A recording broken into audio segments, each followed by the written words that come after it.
Last week, we uncovered who really runs the timeline.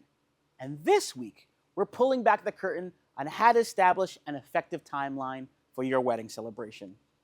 Let's dive on in.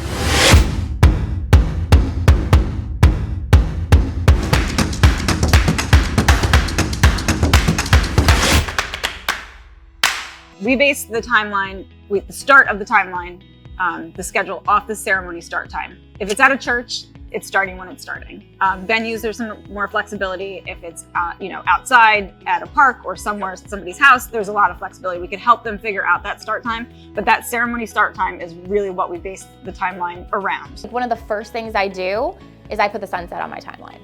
And the second thing I do is we talk about what you can't change. So like, what time is ceremony?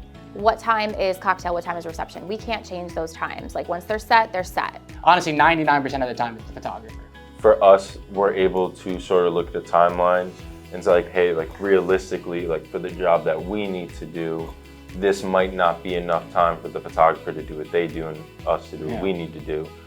So just so you know, and I think it is, again, like you're seeing the priorities of the bride and groom. I'm giving you some of my secret sauce here. Part of my thing as a planner is I want to have a collaborative meeting with the DJ, with the photographer, with whoever, all three of us, to make it so that way they can do whatever it is they need to do, but I can then be like, oh, well, here's the problem with this venue. Like, they won't preset a salad. They won't bring dinner out at this time. They won't do this, because I know this already, but the photographer may not. Bottom line is it's their show.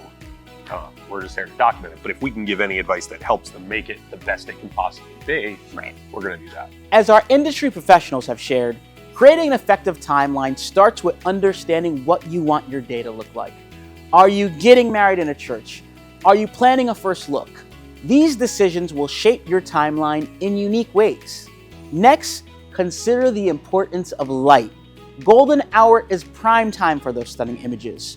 So think about whether you want your ceremony or your portrait session scheduled during this golden time.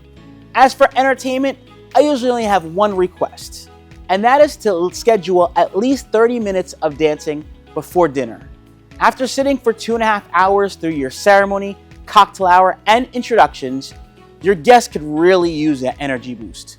Plus, spacing out your dancing portions help maintains excitement throughout the entire evening, ensuring that your guests have more time on the dance floor towards the end of your celebration. And that's what it's all about, right? We'll see you next week.